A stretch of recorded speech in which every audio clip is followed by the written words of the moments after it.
Assalamualaikum warahmatullahi wabarakatuh. Salam sejahtera buat kita semua. Salam Om Swastiastu, Namo Buddhaya, salam kebajikan.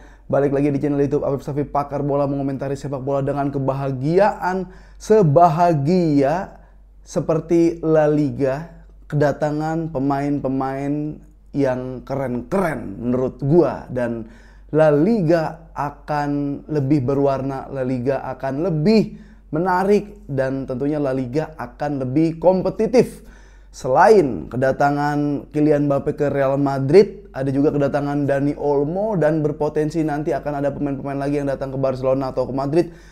Setelah itu ada juga Atletico Madrid yang mendatangkan Julian Alvarez dari Manchester City dan mendatangkan Gallagher untuk lini tengah Atletico Madrid. Jadi gue ngerasa persaingan akan semakin kompetitif di La Liga ya. Nanti bakal gue bedah Madrid programnya apa, Barcelona programnya apa, Atletico programnya apa. Tapi sebelumnya, sekali lagi gue mau ngucapin terima kasih buat yang selalu nonton video gue, like, komen, dan subscribe. Dan share video gue. Di sini tempatnya kalian selain nonton, kalian juga bisa berpendapat, berargumen di kolom komentar. Silakan aja. Dan buat yang selalu nonton, gue doakan dalam keadaan sehat walafiat. Yang sakit diangkat penyakitnya, yang belum kerja diberikan pekerjaan, yang sudah kerja diberikan kesuksesan. Nah, kita akan bedah kekuatan ya tim-tim La Liga setelah terakhir Alvarez datang ke Atletico Madrid. Pertama, kita bahas Kylian Mbappe ke Real Madrid. Kylian Mbappe ke Real Madrid. Sekarang gini, gue mau udah yakin bahwa ini udah sama-sama cinta nih. Real Madrid, Perez cinta ke Mbappe karena ketika Mbappe datang ke Madrid tidak terlalu menyusahkan setelah sekian lama drama-drama. Ternyata udah ada lobby-lobby. Sementara Mbappe ini emang seneng dan pengen banget main di Real Madrid. Ketika Mbappe pengen entah meraih Ballon d'Or, entah dia juara Liga Champions, ya Madrid lah tempatnya. Madrid, Barca lah ya. Maksudnya kayak nggak mungkin lu di Paris Saint-Germain bisa juara Liga Champions terus impact lu gede banget di Eropa, di dunia setelah itu dapat Ballon d'Or. Itu agak susah karena PSG terkutuk udah buat gua kayak gitu. Nah, ini sama-sama cinta nih, romansanya ada di situ. Tapi masalahnya bagaimana nanti Ancelotti ngatur Real Madrid. Banyak tuh, di depan pasti ada Joselu, ada Brahim Diaz, ada Rodrigo, ada Vini, ada Bellingham kadang maju. Cuma kalau ada Mbappe ntar dia mungkin bisa jadi second striker atau main false nine gitu. Ada Mbappe yang bisa jadi striker di situ.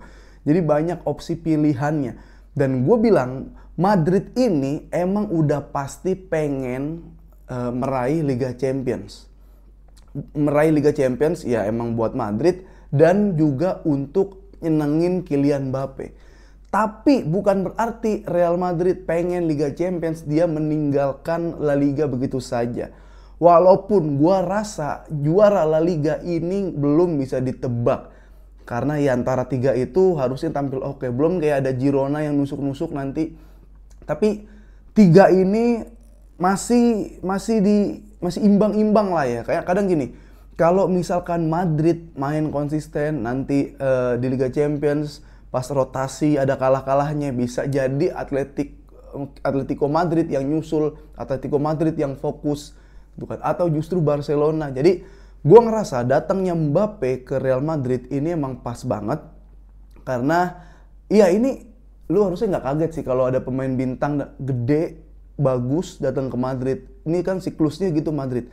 Ya dari mana julukan diganti-ganti, sekarang dari kayak Los Blancos, Los Galacticos gitu kan. Terus ya banyak lah julukannya. Jadi memang harus ada julukan Real Madrid di setiap beberapa dekade lah, beberapa musim harusnya ada gitu. Sekarang dengan adanya Mbappe ya mungkin nanti ada yang lebih bagus selain Los Galacticos, Los Blancos apa gitu, nanti akan berkembang sendiri. Kalau lu mempelajari Madrid akan seperti itu. Jadi menurut gua Madrid memang ngincar Liga Champions, tapi bukan berarti dia meninggalkan La Liga. Nah, La Liga juaranya belum tentu Madrid karena mengingat Atletico Madrid bisa jadi juara, Barcelona bisa jadi juara. Jadi Ini akan seru ya, kita lihat konsistensi Ancelotti mainkan atau menjalankan musim ini dengan rotasi-rotasi yang dia pilih, dengan Kylian Mbappe yang udah pasti tentunya fokusnya itu di Liga Champions. Biasanya kalau habis final ya masih squad yang sama dan justru malah nambah. Dari kehilangan Toni Kroos ya, tapi nambah Mbappe kayak ya ajib aja menurut gua penasaran Madrid gimana nanti. Oke, sekarang kita ke Atletico Madrid dulu. Atletico Madrid tidak pernah kehilangan striker yang berkelas, tidak pernah kehilangan striker yang luar biasa. Ya dari zaman dulu ya ada Vieri pernah ke situ, ya Torres pasti pernah di situ, David Villa pernah di situ, Forlan pernah, Kun Aguero pernah di situ. Jadi nggak pernah kehilangan striker-striker yang berkelas menurut gua dan mampu bersaing di top level. Sekarang Atletico Madrid mendapatkan Julian Alvarez. Berapa ya? Harganya kayak nggak terlalu mahal. Tapi ini juga kayak emang takdir aja. Emang perjalanan yang pas Atletico Madrid mendapatkan Alvarez. Kenapa? Karena Alvarez secara personal, secara sebagai pemain, dia butuh jam terbang. Yang dimana, bukan jam terbang lagi, jam terbang dia udah punya pasti ya. Dia butuh menit bermain, yang dimana dia tidak mendapatkan itu di Manchester City. Sementara masalah dari Manchester City adalah ya klub lebih besar dari pemain dan pelatih punya andil besar memilih pemain. Ya kalau emang Alvarez bukan pemain jelek, Alvarez bukan pemain rendahan, tapi Pep Guardiola butuhnya ya bukan Alvarez, lagi butuh Erling Haaland nomor 9 mati. Striker monster dan yang pas banget buat menjalankan sistem dari Pep Guardiola ya Haaland orangnya. Mungkin nanti Haaland soalnya kan dia pernah bantah Pep Guardiola tentang Alvarez, kayak gimana Alvarez tentang menit bermain. Pep Guardiola diplomatis banget tapi bagus jawabannya, dibilang ya bukan cuma Alvarez, masih banyak pemain-pemain lain yang pengen dapat menit bermain, yang pengen jadi line up atau subs gitu. Jadi ya ini masalah tim, kita nggak bisa menangin satu orang, kita mau menangkan Manchester City. Bagus banget jawabannya. Dan keputusan Julian Alvarez itu tepat banget untuk pindah. Pindahnya pun ke Atletico Madrid nggak apa-apa banget menurut gue. Yang gue bilang kenapa Julian Alvarez nggak apa-apa pindah, pertama dia udah dapet juga semuanya nih ya. Dia dibeli dari River Plate ke nggak terlalu mahal ke Manchester City. Terus dia menang Liga Champions, di negara dia menang Copa America, dia di negara menang Piala Dunia. Jadi ada sedikit misi yang udah tertuntaskan, sehingga ya udahlah, kenapa gue nggak nyenengin diri gue sendiri? Kalau dapat trofi gue udah dapat, ya kenapa gue nggak pengen menonjol? Ya udah, gue mau main buat diri sendiri kok. Ternyata Manchester City bukanlah tempatnya, Atletico Madrid lah tempatnya. Ya cocok apa enggak? Menurut gue cocok-cocok aja. Atletico Madrid itu selalu menyeramkan ketika dia punya striker-striker dari Amerika Latin. Ya, Diego Forlan di situ, Kun Aguero di situ, terus ada Suarez di situ, ada juga ya udah ini datang lagi si Julian Alvarez Argentina. Jadi gua sangat menantikan, dan kabarnya kalau musim bursa transfer belum tutup, Atletico Madrid tertarik datangkan Sorloth, bro. Woi, ini jagoan juga La Liga nih ya. Ya kalau dia nggak pindah keluar La Liga sih dia bakal jadi legend menurut gue dengan konsistensi permainan sekarang. Ya dari Villarreal berarti dia. Tapi gue lupa dia di Villarreal masih dipinjem dari Sociedad atau transfer, gue lupa. Tapi intinya tertarik mendatangkan Sorloth. Bisa jadi kalau Sorloth datang, serem Atletico Madrid. Serem, Lenormand di belakang. Serem. Jadi semua 3 tim tersebut masih sama kesempatannya untuk menjuarai La Liga.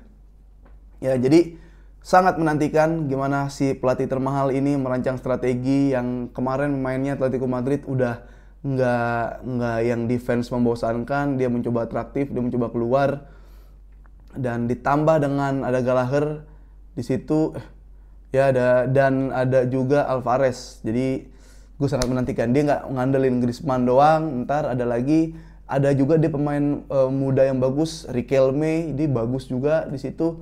Llorente punya speed, ada Molina di situ. Jadi gue pengen lihat Atletico gimana ya. Kalau selain bertahan gimana bertahan, ada Lenormand. Oke.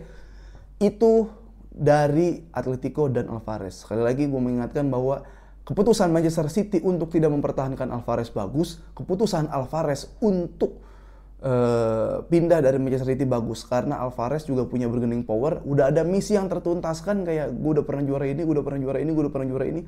Ya kenapa gue nggak main gitu? Gue harus main, dan ya lu pindah gitu. Tantangan ya tantangan, dan seru nanti kalau Atletico Madrid ketemu City ya di Liga Champions, kita lihat. Nah, selanjutnya ada dari Barcelona yang mendatangkan Dani Olmo. Apa prospeknya? Ya pasti harusnya ya Liga Champions. Ya Liga Champions. Dengan banyaknya gelandang, dengan banyaknya striker, dengan gemuknya squad yang memang harus dipilah-pilih lagi sebelum diregis nanti overload masalah salary cap. Positifnya adalah ini bisa mempermudah Hansi Flick untuk rotasi. Dan positifnya lagi bahwa skuad dari La Masia atau Barcelona B itu nggak jelek-jelek banget, malah cenderung bagus semua, hampir bagus semua ya. Paling ada back kiri kemarin siapa ya, cenderung bagus semua. Dan kalau ditempel, di head to headin, dia nggak jauh dari Gavi, Bernal nggak jauh dari De Jong, malah gue pilih Bernal sama De Jong.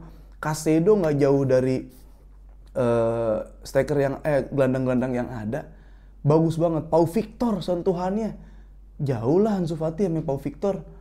Pau Victor tinggal latih sprint aja karena akselerasinya udah bagus, mainnya pun udah dewasa, ada bola yang harusnya dioper walaupun ada sudut juga buat menembak, makanya dia bisa jadi assist. Dia bermain buat dirinya dan buat tim, nggak egois.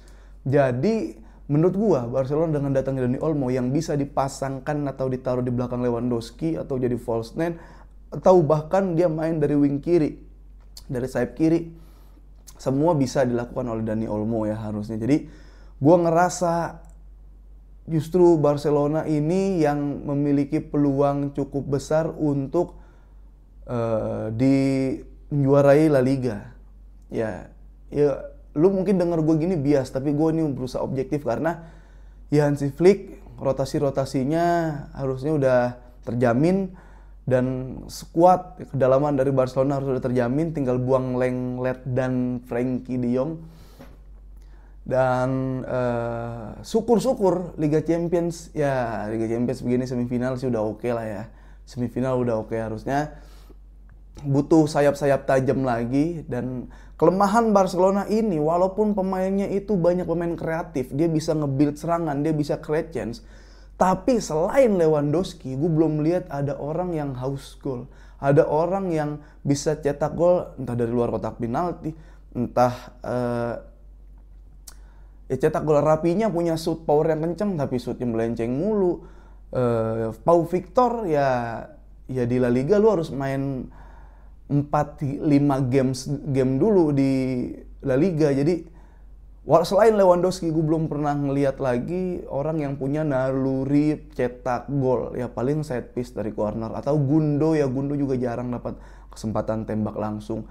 Kalau dipilih siapa orang yang bisa cetak gol lagi selain Lewandowski, bahkan gue jawabnya bukan Rapinya, bahkan gue jawabnya bukan Gundogan, bahkan gue jawabnya bukan Vitor Roque, tapi Fermin Lopez sebelum ya, gue udah ngeliat dia, ya kalian juga udah nonton Fermin Lopez gimana ya.